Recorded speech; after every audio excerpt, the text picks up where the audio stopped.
Olá, esse não é um monólogo, não é um diálogo, é um triálogo. 3 pessoas trialogando sobre um assunto do seu interesse. E o assunto de hoje é o exercício de ódio que as pessoas desenvolvem nas suas redes sociais, mais especificamente no Facebook.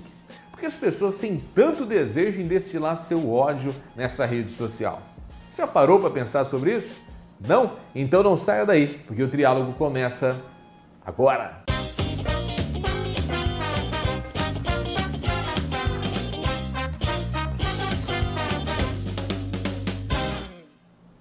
Uma atitude bem frequente nas redes sociais é a semeadura do ódio. Ela acontece em comentários, ela acontece em postagens, em todas as redes sociais, mais especificamente no Facebook, até porque ela é a maior rede social. Por que as pessoas têm esse desejo tão grande de se mostrarem negativas? O que elas ganham com isso? E principalmente, o que elas perdem? Para conversar sobre esse assunto, eu trago aqui 2 mentes brilhantes. O professor Cláudio Rabelo e a professora Luísa Lopes. Antes da gente começar a trialogar sobre esse assunto, eu gostaria que você assistisse a esse vídeo. No Facebook de novo, Agnello? Cadê meu relatório? Aqui, ó. E por que esse relatório não estava mais cedo na minha mesa? Vou ter que regular a internet de todo mundo agora por tua causa? Chegou a gentalha para estragar a minha felicidade. É pra mim isso? Não, senhor. É uma indireta. Indireta pra quem, Agnello? Se eu te contasse, ela deixaria de ser uma indireta, no caso. Gente que não entende indireta. Hashtag treta na firma. Hashtag burrice me incomoda. Hashtag o gigante acordou. É outra indireta. Você tá de sacanagem comigo, Agnello? Não, senhor. Eu tô de sacanagem com a pessoa que eu mandei indireta. E como é que eu vou saber que essa pessoa que você mandou indireta sou eu ou não? Não dá pra saber, porque você tem que sentir indireta, entendeu? É uma coisa interna, diferente. Olha só, Agnello, eu vou tentar ser bem franco com você aqui, tá certo? Eu não quero demitir você. Eu não quero brigar com você. Eu não quero te dar uma descompostura aqui na frente de todo mundo. Tá certo? Sim. Agora, se você tiver alguma coisa pra falar comigo, você fala diretamente comigo, porque eu encaro essa empresa aqui como uma família. A gente tem que se entender dessa maneira. Você entendeu? Claro, entendi, gente. Foda-se. O que foi? Indireta do bem. O que houve? Sei lá, o Ari tá meio doido hoje, cismou comigo. Você viu os recadinhos que eu deixei pra gorda da Sueli no Face? Já vi, já curti. Adoro. Partiu happy hour? Partiu, vambora. Com uma fome de fugitivo. Então, Cláudio, Facebook terra das indiretas? Cara, é terra de tudo, na verdade, né? É um ambiente de conversa. E o que eu sempre falo da internet é isso, na verdade, a internet ela não é um lugar de gente ruim. Eu brinco assim, falando, todo mundo fala pedofilia na internet, a raiva na internet, não existe isso, a raiva ela tá na pessoa. A raiva, o crime, a inveja, isso tá na pessoa. A internet é um meio de comunicação, como o telefone, como a TV, como qualquer outro. Deu vitrine, né? Deu vitrine. Então, é o lugar, na verdade, onde a gente vê as pessoas de verdade. Porque tem uma espécie de doença inconsciente. A internet, ela cria um vício. As pessoas, elas têm, hoje, muitas delas, a internet vai criando e vai ampliando isso, uma necessidade de confissão. Parece que a pessoa, se ela não almoçar e não confessar para a internet que ela está almoçando, parece que vai acontecer alguma coisa errada. Então, quando ela está angustiada, ela sente na internet uma válvula de escape e essa doença toma conta do seu inconsciente para que ela coloque para fora essa necessidade. Porém, tem o outro lado também. Tem as expressões, é o que eu estou falando, de amor, de solidariedade, dessas coisas. Também de coisas boas, mas é um ambiente quase sem lei, né? Onde a porteira da nossa mente é aberta, sabe? E as pessoas até acreditam em um certo anonimato e se expõem, às vezes, de forma excessiva, de uma forma virulenta. Uhum. Como Luísa, como você percebeu nesse vídeo, você que é uma pessoa que estuda bastante a programação neurolinguística, a comunicação, como que você percebeu esse diálogo aqui? Na verdade, um triálogo, né? Porque era ele, o patrão dele, e o Facebook. Na realidade, nós somos seres emocionais e muitas vezes nós experimentamos aquela emoção e a emoção é uma reação fisiológica que, de alguma forma, ela exige uma ação, né? E, naquele momento, a gente fica com intimidade tão grande com as redes sociais, algumas pessoas têm isso tão forte, né? Como o Cláudio falou, e às vezes a pessoa não pensa nas consequências disso.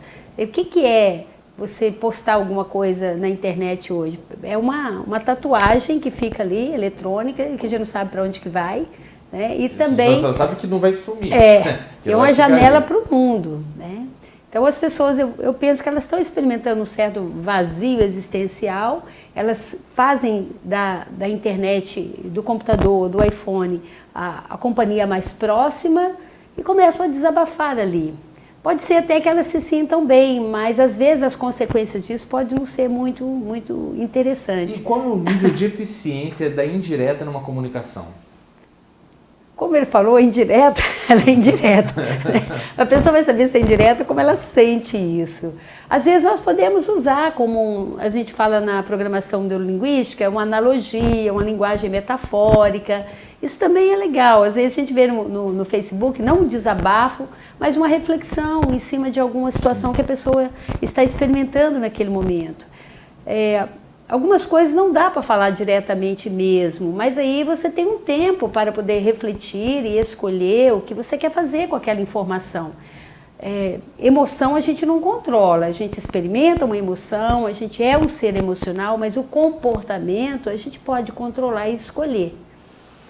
Então, a respiração e outra, você pode ter uma ação que, né, de maior qualidade, que seja mais eficaz. Eu penso que tem como. E essa urgência, ela traz menos essa oportunidade de respirar, de se colocar e de responder. Porque o que aconteceu? Vamos pensar no cotidiano empresarial, no cotidiano corporativo. O indivíduo antigamente, ele não recebia um e-mail, ele recebia um memorando. Ele recebia um memorando, o memorando chegava para ele, ele recebia o memorando, olhava, analisava, pensava. Por quê? Porque o malote que trouxe o memorando só ia voltar no dia seguinte. Verdade. Então ele tinha um dia para poder pensar uma resposta. Ele pensava, ia lá, escrevia, estava errado, ele ia lá, corrigia, tinha um tempo, relia e tal, colocava ali, colocava no malote, o malote levava de volta. Se no caminho do malote ele se arrependesse, ele ainda tinha como ir lá e buscar, já hoje não. A resposta ela é muito imediata. Ou seja, o cara falou aqui, eu tenho que responder imediato. E nessa urgência, perde-se possibilidades de reflexão, Exato. de repensar e de pensar não só a forma da sua linguagem, como o conteúdo, não é mesmo? Tem uma frase que eu sempre ouço que é: a vida não tem Ctrl Z. E nas mídias sociais também não, às vezes, né? E tem uma questão muito forte que eu falo assim, que no começo da internet todo mundo tinha nick. Só fazer uma tradução aqui rapidinho, para você que não conhece. O Ctrl Z é uma operação que você usa no seu computador, que você aperta o Ctrl Z e ele volta para a última, para sua última experiência, antes de ter. Você desfaz, né? Assim, você desfaz algo. Eu digitei no Word algo que eu, no Microsoft Word, algo que eu quero mudar de ideia, eu aperto Ctrl Z e volta. E apaga para o momento anterior. Na vida, depois que você fala algo para uma pessoa, isso é registrado num documento digital e publica para redes de milhares de pessoas, elas estão até copiando aquilo, né, dando um print da tela, transformando em foto e compartilhando mesmo que você apague. Né, e você pode ter afetado várias pessoas com isso. E a lógica da comunicação de massa, como era o caso da TV, ela acabou um pouco. Então, antes era assim, as opiniões da família eram muito parecidas, a da igreja, a da escola, as pessoas elas eram muito separadas em grupo. Só que hoje, eu quando estou emitindo uma opinião, quando eu estou falando algo que eu penso, eu tenho 2.000 amigos e ganho às vezes 50 curtidas, você pode ter certeza que tem 500 balançadas de cabeça. Sabe, tem 500 pessoas falando assim, olha, não, e às vezes é uma oportunidade, como a gente está falando, uma oportunidade, às vezes é uma empresária, às vezes que tem uma escola de cursos, né, como é o seu caso, e que poderia, e que me vê falando aquilo e fala, nossa, esse cara, eu nunca vai ter oportunidade de porta aberta na minha escola, porque olha o pensamento dele, preconceituoso, contraproducente. Então as pessoas, elas estão perdendo a oportunidade de ficarem caladas. Às vezes, e estão perdendo a oportunidade de ficar calado e perdendo a oportunidade de criar redes de afetos, criarem redes de relacionamento que sejam mais voltadas para o afeto da alegria e para a produção, de fato, do que interessa. Criação de laços mais interessantes. A gente vai fazer um rápido intervalo e daqui a pouco a gente volta com mais triálogo. Sai daí não, hein? Até.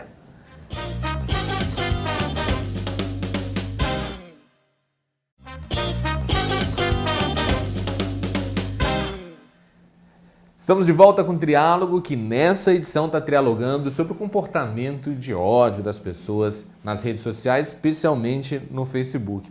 O Cláudio tocou numa curiosidade interessante, que é o impacto, né? De como que essas coisas chegam nas pessoas. Eu lembro de num passado distante, lá quando eu era pequeno, Fábio Flores, o que acontecia? Você tirava foto, você não tinha câmera digital, que você faz 200 fotos, isso tem chance de deletar. Você tinha um filme de 12, de 36 poses, de 24 poses, mandava revelar, voltava. Quando você recebia, vinha um albinho com as capinhas de plástico, e nessa capinha de plástico, aquele albinho seu, você tinha o maior orgulho de mostrar quem visitava, olha aqui minhas fotos, a foto que eu fiz.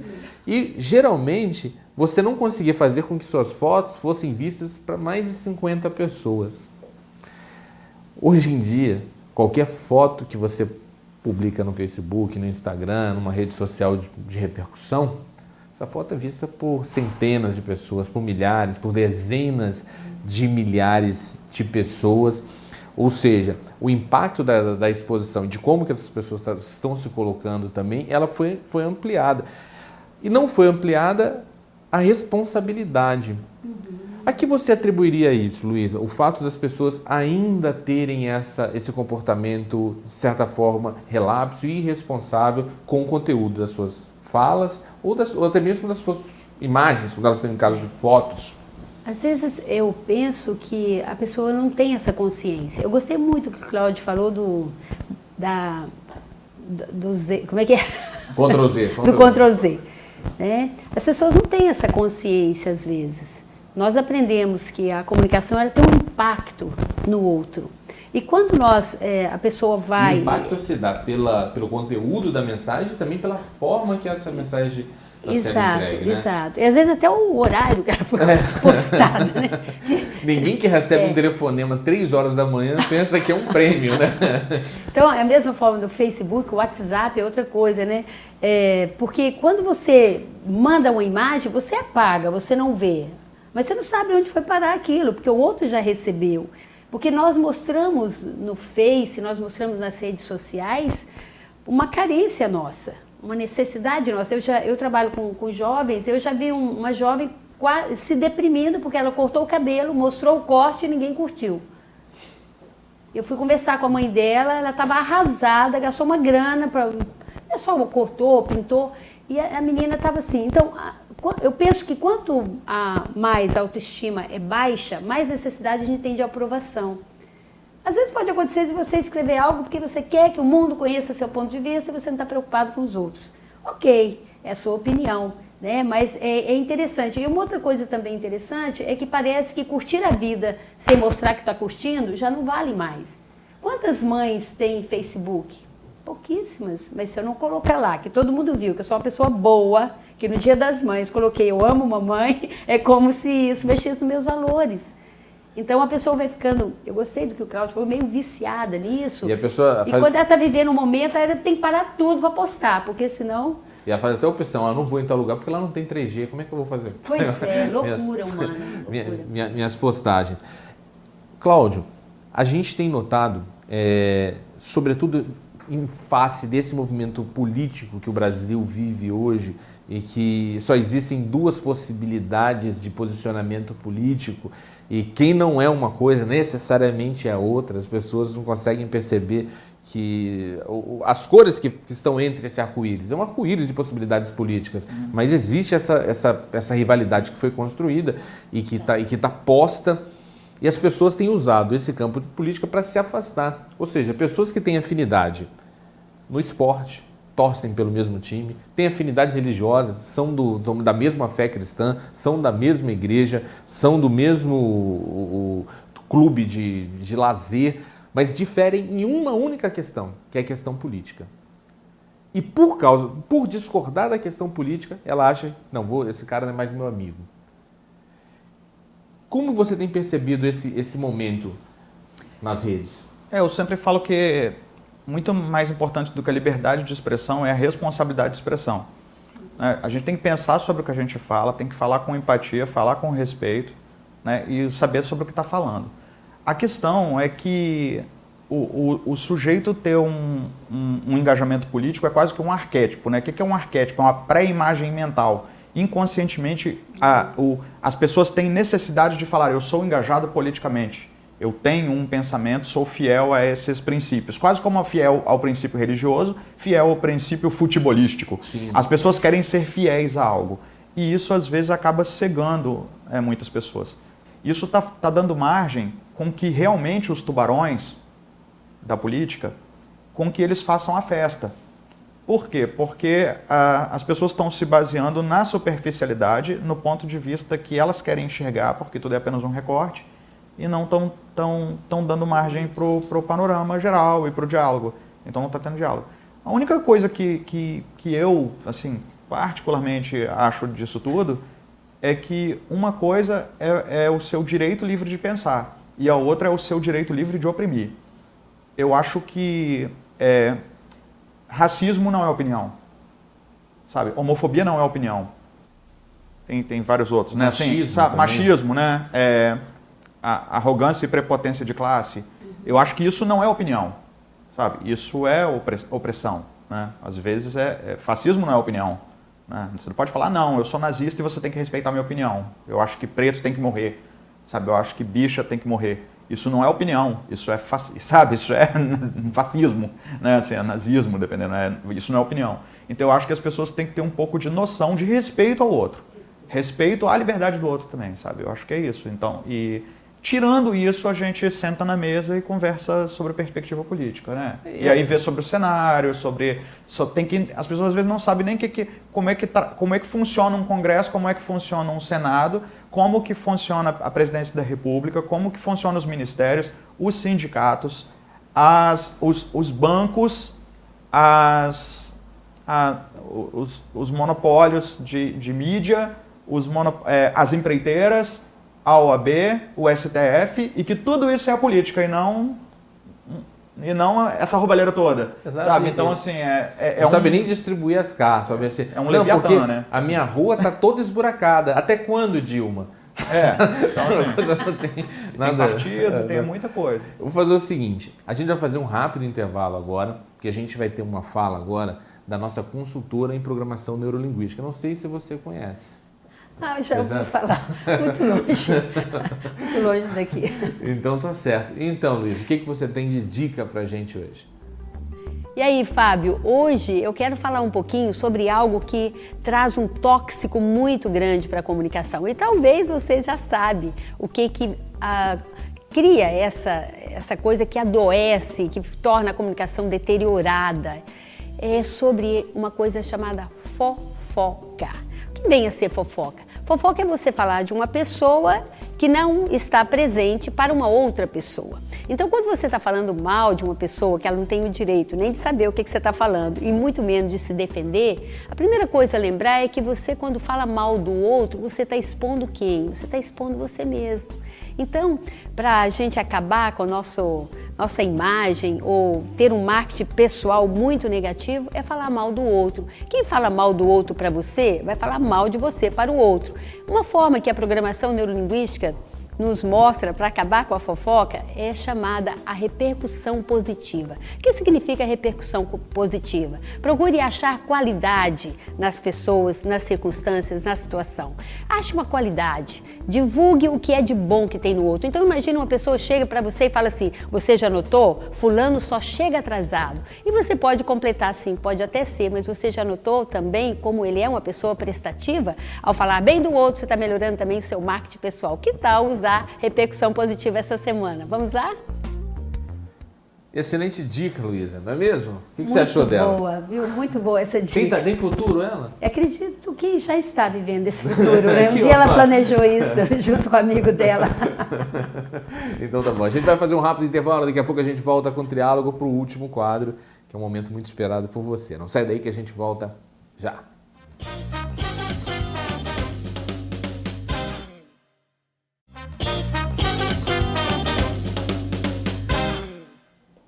Estamos de volta com o Triálogo, que nessa edição trialogou sobre o comportamento de ódio nas redes sociais. A gente trouxe aqui o professor Cláudio Rabelo, a professora Luísa Lopes, E agora a gente vai para o quadro Melhor de Três, que começa agora, depois dessa vinheta.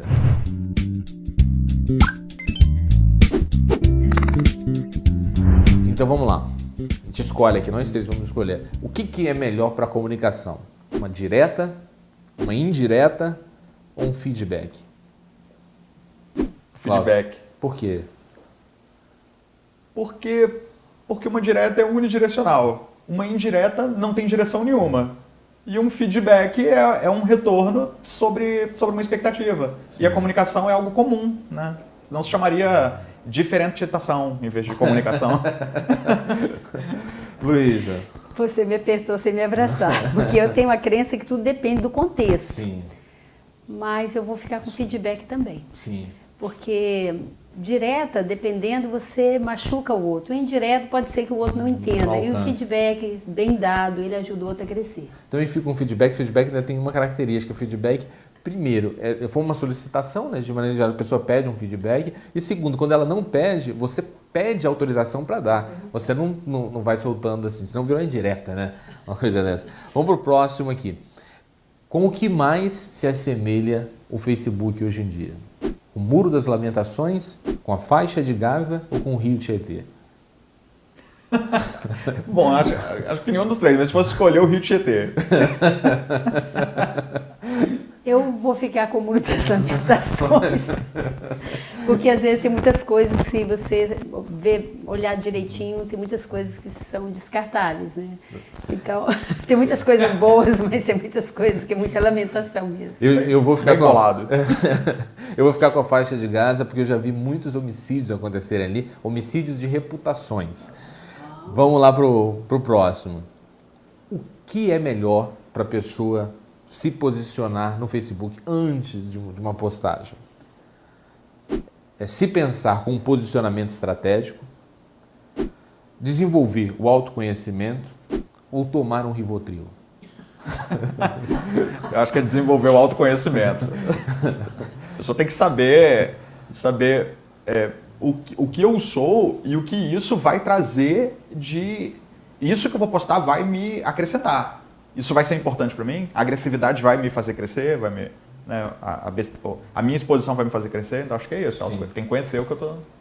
Você sabe que ele roubou minha resposta. Né? Dá vontade.